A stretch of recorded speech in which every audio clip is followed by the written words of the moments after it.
¿Quién era Leonardo da Vinci? Su vida y los mensajes ocultos en sus obras. Leonardo nació en 1452 en la villa toscana de Vinci, hijo natural de una campesina, Caterina, que se casó al poco tiempo con un artesano de la región, y de Ser Piero, un rico notario florentino. Italia era entonces un mosaico de ciudades-estado como Florencia, pequeñas repúblicas como Venecia y feudos bajo el poder de los príncipes o el papa. El Imperio Romano de Oriente cayó en 1453 ante los turcos y apenas sobrevivía aún el Sacro Imperio Romano Germánico. Era una época violenta en la que, sin embargo, el esplendor de las cortes no tenía límites. A pesar de que su padre se casaría 4 veces, solo tuvo hijos, 11 en total, con los que Leonardo entablaría pleitos por la herencia paterna. Su enorme curiosidad se manifestó tempranamente. Ya en la infancia dibujaba animales mitológicos de su propia invención, inspirados en una profunda observación del entorno natural en el que creció. Consciente del talento de su hijo, su padre le permitió ingresar como aprendiz en el taller de Andrea del Verrocchio. A lo largo de los 6 años que el gremio de pintores prescribía como instrucción antes de ser reconocido como artista libre, Leonardo aprendió pintura, escultura y técnicas y mecánicas de la creación artística. El primer trabajo suyo del que se tiene certera noticia fue la construcción de la esfera de cobre proyectada en Brunelleschi para coronar la iglesia de la Santa Maria dei Fiori.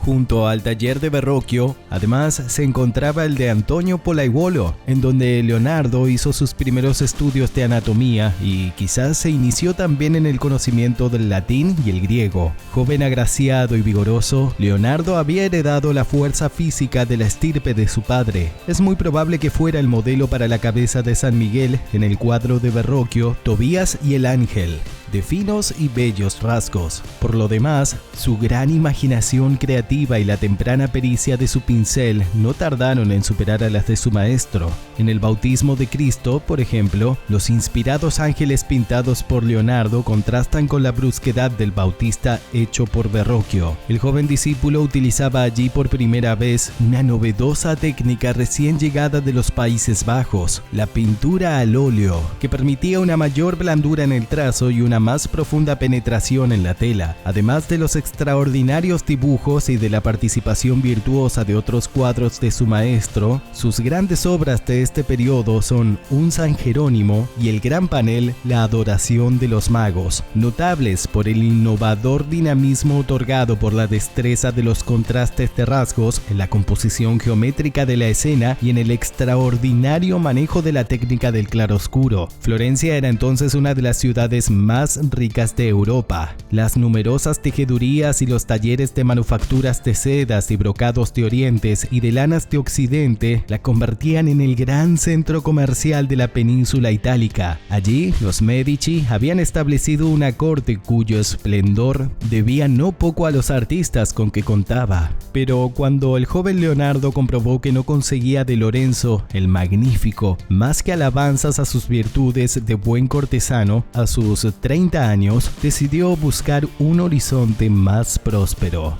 Si te está resultando interesante el vídeo, comenta y suscríbete al canal y activa la campanita de las notificaciones y déjame un me gusta. Y ahora sigamos con la increíble vida de este maestro. Estimulado por la dramática peste que asoló Milán y cuya causa veía a Leonardo en el hacinamiento y suciedad de la ciudad, proyectó espaciosas villas, hizo planos para canalizaciones de ríos e ingeniosos sistemas de defensa ante la artillería enemiga. Habiendo recibido el encargo de crear una monumental estatua ecuestre en honor a Francesco, el fundador de la dinastía Sforza, Leonardo trabajó durante 16 años en el proyecto del Gran Caballo, que no se concretaría más que un modelo en barro, destruido poco después durante una batalla. Resultó sobre todo fecunda su amistad con el matemático Luca Pacioli, fraile franciscano que hacia 1496 concluyó su Tratado de la Divina Proporción, ilustrado por Leonardo en El hombre de Vitruvio. Ponderando la vista como el instrumento de conocimiento más certero con que cuenta el ser humano, Leonardo sostuvo que a través de una atenta observación debían reconocerse los objetos en su forma y estructura para describirlos en la pintura de la manera más exacta. De este modo, el dibujo se convertía en el instrumento fundamental de su método didáctico, al punto que podía decirse que en sus apuntes el texto estaba para explicar el dibujo y no al revés, razón por la que Leonardo da Vinci ha sido reconocido como el creador de la moderna ilustración científica. El ideal del saper vedere guió todos sus estudios, que en la década de 1490 comenzaron a perfilarse con una serie de tratados inconclusos que serían luego recopilados en el Codex Atlanticus, así llamado por su gran tamaño. Incluye trabajos sobre pintura, arquitectura, mecánica, anatomía, geografía, botánica, hidráulica y aerodinámica, fundiendo arte y ciencia en una cosmología individual. Aunque no parece que Leonardo se preocupara demasiado por formar su propia escuela, en su taller milanés se creó poco a poco un grupo de aprendices y alumnos, entre los que se contaban Giovanni Boltrafio, Ambrogio de Predis, Andrea Solari y su inseparable Salai, entre otros. Los estudiosos no se han puesto de acuerdo aún acerca de la exacta atribución de algunas obras de este periodo, tales como la Madonna Lita o el retrato de Lucrezia Crivelli. A finales de 1499, los franceses entraron en Milán. Ludovico el Moro perdió el poder. Leonardo abandonó la ciudad, acompañado de Pacioli, y tras una breve estancia en Mantua, en casa de su admiradora la marquesa Isabel de Este, llegó a Venecia. Acosada por los turcos que ya dominaban la costa dálmata y amenazaban con tomar el Friuli, la señora de Venecia contrató a Leonardo como ingeniero militar. En pocas semanas proyectó una cantidad de artefactos cuya realización concreta no se haría sino, en muchos casos, hasta los siglos XIX o XX. Desde una suerte de submarino individual, con un tubo de cuero para tomar aire destinado a unos soldados que, armados con taladro, atacarían a las embarcaciones por debajo, hasta grandes piezas de artillería con proyectiles de acción retardada y barcos con doble pared para resistir las embestidas. Los costes desorbitados y la falta de tiempo hicieron que las geniales ideas no pasaran de bocetos.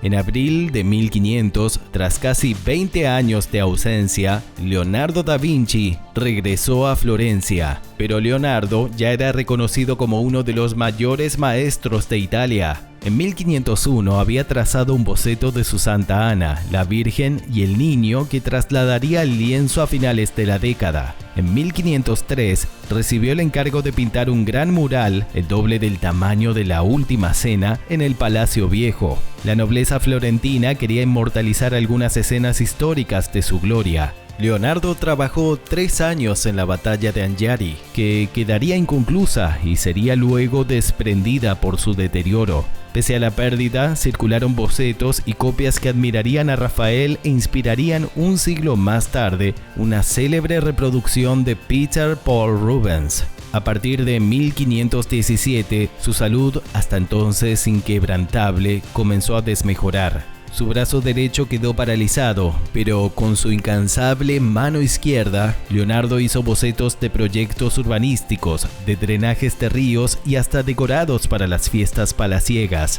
Convertida en una especie de museo, su casa de Amboise estaba repleta de los papeles y apuntes que contenían las ideas de este hombre excepcional, muchas de las cuales deberían esperar siglos para demostrar su factibilidad y aún su necesidad. Llegó incluso en esta época a concebir la idea de hacer casas prefabricadas, solo por las 3 telas que eligió para que lo acompañasen en su última etapa: San Juan Bautista, la Gioconda y Santa Ana, la Virgen y el Niño. Puede decirse que Leonardo poseía entonces uno de los grandes tesoros de su tiempo. El 2 de mayo de 1519 murió en Clou.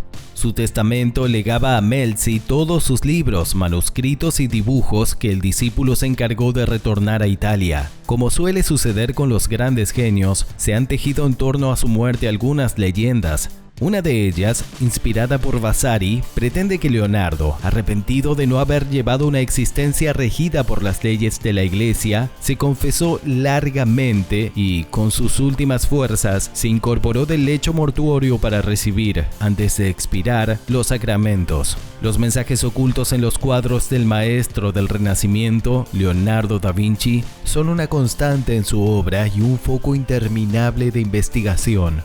Expertos italianos han descubierto hace poco tiempo que en su famoso cuadro, La Virgen de las Rocas, del que se conservan dos versiones, una en la National Gallery de Londres y otra en el Museo Louvre de París, se oculta el dibujo de un perro en el fondo de la pintura. Es un acto de acusación de Da Vinci contra la corrupción del papado de su época, reveló el estudioso Silvano Vincetti, presidente del Comité Nacional para la Valorización del Patrimonio Histórico. Concretamente, el mensaje se oculta en la parte superior, donde aparece un perro con correa. El descubrimiento, no en vano, ha sido posible gracias al uso mixto de tecnología avanzada y herramientas simples. Una lupa especial nos permitió revisar cuidadosamente cada detalle de la pintura y posteriormente, con Photoshop avanzado y software, se hizo una superposición, una descomposición y una recomposición, dijo Vicenti. En cuanto al significado del mensaje, el grupo de expertos cree que Leonardo quiso representar con el perro la desobediencia. La correa es una herramienta de caza medieval y renacentista para evitar que los perros coman la presa. Por ello, Da Vinci habría pintado un perro con correa para denunciar la corrupción del papado que se vivía en esos tiempos, pues abusaban del poder temporal sobre el poder espiritual. Hasta ahora sus pinturas han sido abordadas desde el punto de vista de la técnica y el estilo de la pintura, pero hemos perdido de vista el hecho de que Leonardo, a través de la composición de sus obras, logró una narración en imágenes. El perro consolida la interpretación de Leonardo da Vinci como el depositario de una creencia religiosa rigurosa.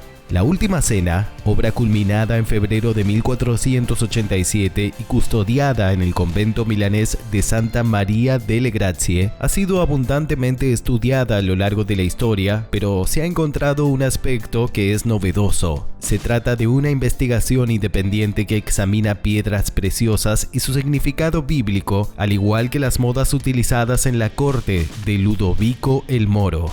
La autora de la investigación reveló haber descubierto la ubicación de las piedras preciosas en la pintura mientras investigaba para una clase. Observando bien los detalles, me fijé en el broche pintado por Leonardo a la altura del cuello de Cristo y seguí observando y lo noté en otros. Entre las piedras preciosas pintadas por Leonardo destaca una esmeralda en la túnica que viste a Jesucristo, considerada una piedra portadora de paz y símbolo del Renacimiento y que hasta la Edad Media se relacionaba con la regeneración. Según el estudio, las esmeraldas estaban asociadas a la tribu de Leví, única con la posibilidad de acceder al sacerdocio de la época. A San Juan le fue pintado un Yahalom, que en hebreo significa diamante. Para la investigadora es una clara referencia a la luminosa espiritualidad del apóstol preferido de Jesús. San Andrés luce un zafiro que alude a la ciudad celeste del Apocalipsis. Aunque el Antiguo Testamento hablan de las 12 piedras del paraíso, la historiadora italiana asegura que Da Vinci pintó solo 8 para transmitir otro mensaje. En la simbología bíblica del Apocalipsis, el número 7 es recurrente y por ello fueron 7 los apóstoles elegidos por Leonardo. La Última Cena es, en realidad, un puzzle matemático lleno de mensajes ocultos con el que el inventor predestinaba el fin del mundo. Después de un análisis exhaustivo, los investigadores determinaron el año 4406 como la fecha indicada para el final de los tiempos, según el genio italiano. Leonardo da Vinci siempre ha estado relacionado directamente con el mundo de los números. Todo un genio en cualquiera de las facetas que se proponía, que fue capaz de crear cuadros tan espectaculares como la Gioconda. Pero la famosa obra del genio italiano esconde algo más que una extraña sonrisa, y es que investigadores de todo el mundo han determinado que existen diversos códices numéricos escondidos en la pintura. Muchos coinciden que se trata de un código secreto que se completaría con la totalidad de sus obras. Los análisis sobre sus obras continúan y cada vez se descubren nuevos mensajes. El genio de Leonardo sigue sorprendiendo al mundo 7 siglos después de su muerte. Gracias por haber llegado al final del vídeo. Espero que este paseo por la vida y la obra del gran maestro Da Vinci despierte en ti el deseo de seguir conociendo los secretos escondidos en sus obras. No olvides suscribirte al canal y activa la campanita de las notificaciones para no perderte ningún contenido de los que esté compartiendo. Déjame un me gusta, que es de gran ayuda para mí, y te espero en el siguiente vídeo.